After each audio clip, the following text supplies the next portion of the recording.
Assalamualaikum. Ilan sa mga pinagbabawal ng Islam? Part 2. Ikawalo. Pinagbawal ng Islam ang paniniba, ang pagmumura, ang panlalain at ang pagtatawagan sa pamamagitan ng mga taguri. Ikasyam, ipinagbawal ng Islam ang madalas na pakipagtalo at pakipaghidwaan at ang masamang pagbibiro na nauuwi sa masama. Ikasampu, ipinagbawal ng Islam ang pagtanggi sa pagsaksi sa katotohanan, ang pagsaksi sa kabulaanan, ang paninirang puri sa mga marangal na babae, ang panlilibak sa mga patay, at ang pagtatago sa kaalaman. Ikalabing-isa, ipinagbawal ng Islam ang kabastusan, ang kahalayan, ang panunumbat dahil sa ibinigay na kawagawa at ang hindi pagpapasalamat sa anumang nagkaloob ng kabutihan.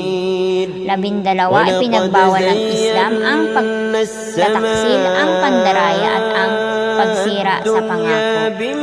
13, ipinagbawal ng Islam ang pagsuway sa mga magulang, ang pagputol sa ugnayan sa mga kamag-anak at ang pagpapabaya sa mga anak. Ikalabing-apat, ipinagbawal ng Islam ang paninitik at ang pagsubaybay sa mga kapintasan ng mga tao.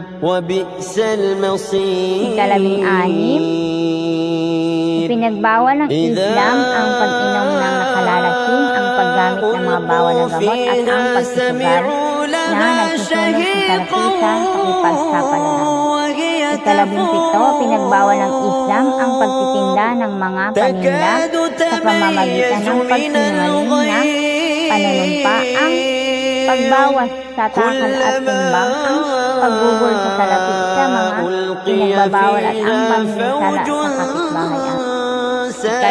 Ikalabing-walo, ipinagbawal ang pangangamkam, ang pagnanakaw, ang pagtataksil ng isa sa mga magkasama sa kasama niya at ang pagpapaliban sa sweldo ng manggagawa o ang pagkakait sa kanya nito pagkatapos ng gawain niya.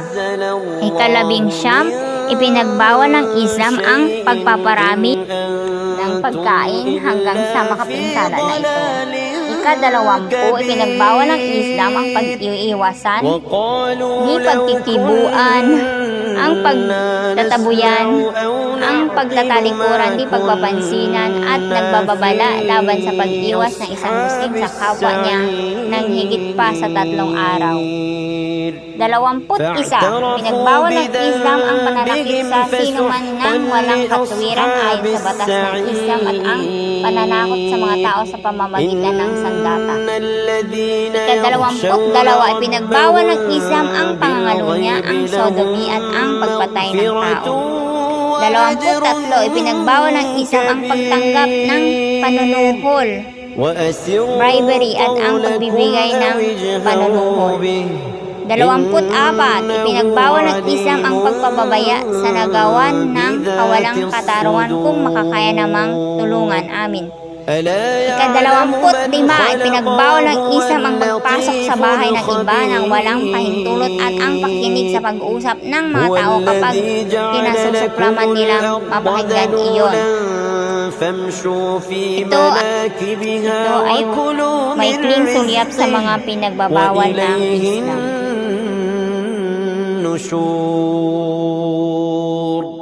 أأمنتم